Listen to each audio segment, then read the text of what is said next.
Kadapa assembly YSRCP అభ్యర్థిగా deputy CM ఆమ్జాద్ బాషా nomination దాఖలు చేశారు. నామినేషన్కు వెళ్తున్న ఆమ్జాద్ బాషాకు ప్రజలు కార్యకర్తలు బ్రహ్మరథం పట్టారు. కార్యకర్తల డాన్సులు, అభిమానుల గజమాలలతో ర్యాలీని హోరెత్తించారు. ఇది నామినేషన్ ర్యాలీనా లేక విజయోత్సవ ర్యాలీనా అన్నట్లు అభిమానులు కదలి వచ్చారు. కడపను అన్ని విధాల అభివృద్ధి చేశారని, తప్పక హ్యాట్రిక్ విజయం సాధిస్తానంటున్న డిప్యూటీ సీఎం ఆమ్జాద్ బాషాతో మా కడప ప్రతినిధి Nagaraju face to face. Kadapa YCP అభ్యర్థిగా డిప్యూటీ సీఎం ఆమ్జాద్ బాషా మూడోసారి నామినేషన్ వేస్తున్నారు. దాదాపుగా నగర పరిధిలో ఉండే ప్రతి కార్యకర్త కూడా పెద్ద ఎత్తున తరలి వచ్చి కూడా అట్టహాసంగా నామినేషన్ వేస్తున్నారు. అయితే ఈ ఎన్నికల్లో ఆయన గెలిపేలా ఉండబోతుంది అనేది ఆయన మాట్లాడేందుకు మనతో డిప్యూటీ సీఎం ఆమ్జాద్ బాషా ఉన్నారు. ఆయనతో మాట్లాడదాం. సార్ చెప్పండి, ఇంత పెద్ద ఎత్తున జనాలు కూడా తరలి వచ్చి కూడా మీకు మద్దతు తెలుపుతున్నారు. ఈసారి ఎలా ఉండబోతుంది మీ గెలుపు? ఖచ్చితంగా ఇవాళ గెలుపు అనేది గతంలో కన్నా ఎక్కువ మెజార్టీ వచ్చే అవకాశాలు ఉన్నాయి. ఎందుకంటే ఈరోజు ప్రజల్లో స్పందన చూస్తుంటే మరి మా కార్యకర్తల్లో ఒక నూతన ఉత్తేజం.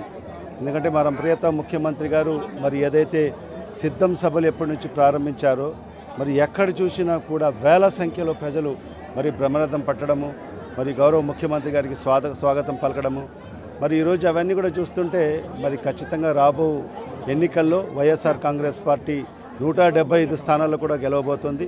మరి ఆ దిశలోనే మరి కడప నగరంలో కూడా గతంలో 55,000 పైచిలకు మెజార్టీ వచ్చింది.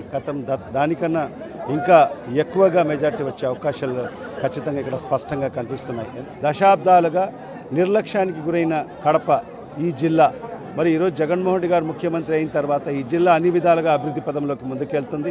ఖచ్చితంగా రేపు ఎన్నికల్లో గతంలో కన్నా అందరికి కూడా మంచి మెజార్టీతో మరి అక్కడ మరి వైఎస్ఆర్ కాంగ్రెస్ పార్టీ అభ్యర్థులు గెలవబోతున్నారు.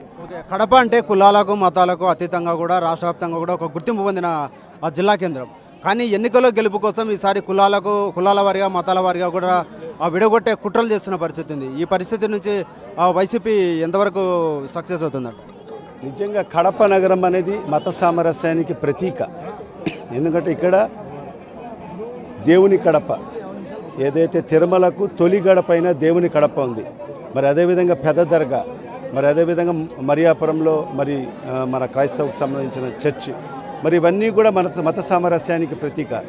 మన కడపలో ఎప్పుడు కూడా ప్రతి ఒక్కరి పండుగల్లో ఒకరు పాలు పంచుకొని ఇక్కడ హిందూ, ముస్లిం, క్రైస్తవ సోదరులు అందరూ కూడా ఎంతో ఒక సంయమనంతో ముందుకెళ్తారు. మరి వీళ్ళు చేసిన కుట్రలకు వాళ్ళు ఎవరు కూడా అది పట్టించుకోరు.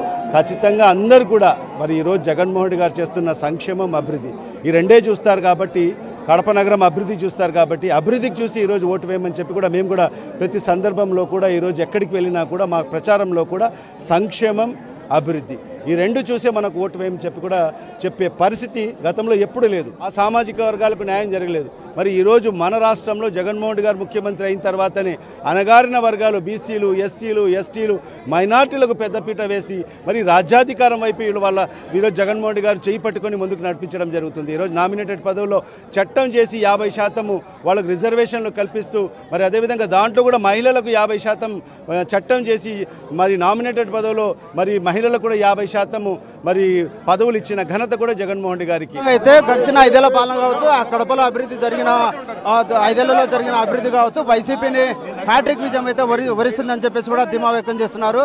కెమెరామెన్ వెంకట్తో నాగరాజు, సాక్షి న్యూస్, కడప.